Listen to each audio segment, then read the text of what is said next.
ஒருத்தர் பரபரப்பாக ஸ்டேஷனுக்கு போயிட்டுருக்காரு ட்ரெயின் ஏறுறதுக்காக. இப்போ அங்கே உட்காந்து நிறைய பேர் பிச்சை எடுப்பாங்க இல்லையா, அதில் ஒருத்தரை பார்க்குறாரு. ரொம்ப பாவமாக இருக்கேன்னு 5 ரூபா காயினை போட்டு இவர் சீட்டில் போய் உக்காந்துக்கிறாரு. அப்புறம் யோசிக்கிறாரு, அவன் பேக்கில் நிறைய பென்சில் இருந்துச்சு, ஏன் நம்ம அந்த பென்சில், இவர் ட்ராயிங் நல்லா பண்ணுவார், அதுக்காக ஏன் செலவு பண்ணால் அவன்கிட்டே போய் வாங்கிட்டு வந்துடலாம், 5 ரூபா போட்டிருக்கோம்லன்னு இவர் என்ன நினைக்கிறாரு, 5 ரூபா போட்டதுக்கு பென்சிலை கொடுறா அப்படின்னு சொல்லி வாங்கிட்டு வந்து உக்காந்துக்கிறாப்புல. உடனே அதுக்கப்புறம் அவனை பார்க்கவே இல்லை.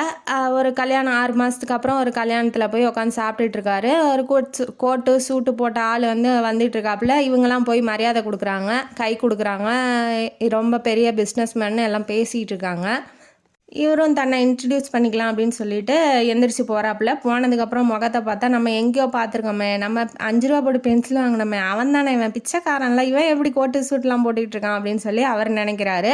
உடனே இவரை பார்த்தோன்னே அந்த கோட்டு சூட்டு போட்டவன் என்ன சார் எப்படி இருக்கீங்க, நல்லா இருக்கீங்களா, நீங்கள் தான் எனக்கு தெய்வம் மாதிரி, அன்றைக்கி நீங்கள் மட்டும் என்கிட்ட பென்சில் வாங்கிட்டு போகலன்னா நான் இந்த அளவுக்கு பெரிய ஆள் ஆகிருக்க மாட்டேன் அப்படின்னு சொல்கிறான். அவருக்கு ஒன்றுமே புரியல, நம்ம போட்ட 5 ரூபாய்க்கு பென்சில் வாங்கிட்டு வந்தோம், இவன் எப்படா பெரிய ஆளானா, எப்படிப்பா அப்படின்னு சொல்லி கேட்கும்போது, நீங்கள் என்கிட்ட 5 ரூபா போட்டுட்டு பென்சில் வாங்கினதுக்கு அப்புறம் தான் என்னாலையும் வியாபாரம் பண்ண முடியும், நானும் பொருள் வாங்கி விற்றா பெரிய ஆள் ஆயிடலாம், நம்ம ஏன் பிச்சை எடுக்கணும் அப்படிங்கிற ஒரு எண்ணம் எனக்குள்ளே வந்துச்சு சார்.